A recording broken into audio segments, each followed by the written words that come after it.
Shalom, salam damai sejahtera. Hari ini saya ingin menyampaikan good news atau kabar baik tentang Injil yang kekal. Apa artinya Injil kekal? Injil kekal artinya Injil yang memberikan jaminan informasi tentang kehidupan kekal yang diberikan oleh Yesus Kristus.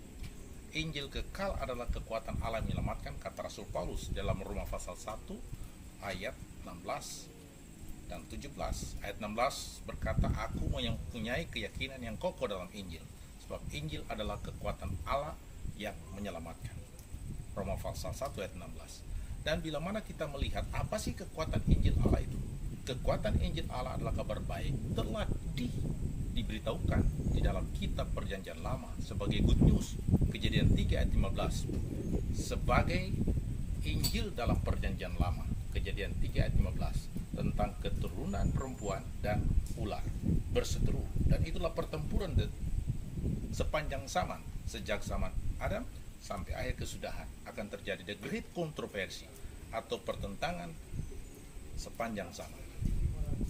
Tetapi ada kerinduan dari segala zaman, mereka mempunyai pengharapan tentang kehidupan kekal.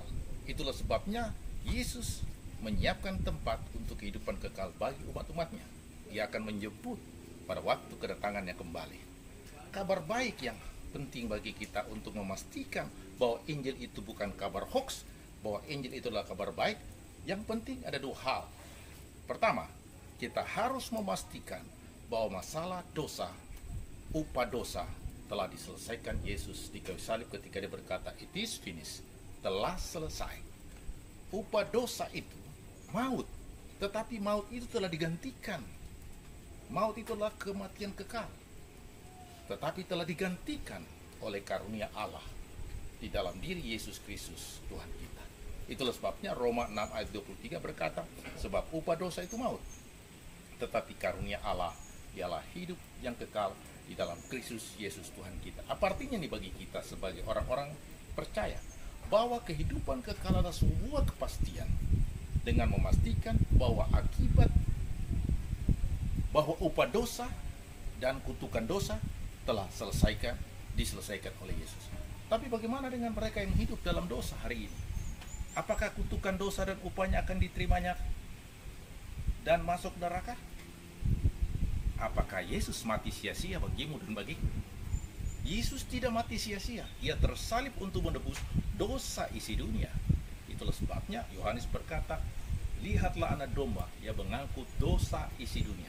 Nah, kalau begitu apa yang menjadi masalah di sana? Menjadi persoalan, banyak orang tidak memisahkan antara upah dosa, kutukan dosa dengan akibat dosa. Upah dosa itu sudah selesai di kayu salib ketika Yesus berkata it is finished. Tapi akibat dosa yang kita buat di dunia ini ada hubungan timbal balik yang disebut dengan hukum sebab akibat. Itulah sebabnya akibat dosa kita harus tuai di bumi. Tetapi upah dosa yang harusnya kita tuai sudah digantikan oleh kasih karunia dari Yesus Kristus.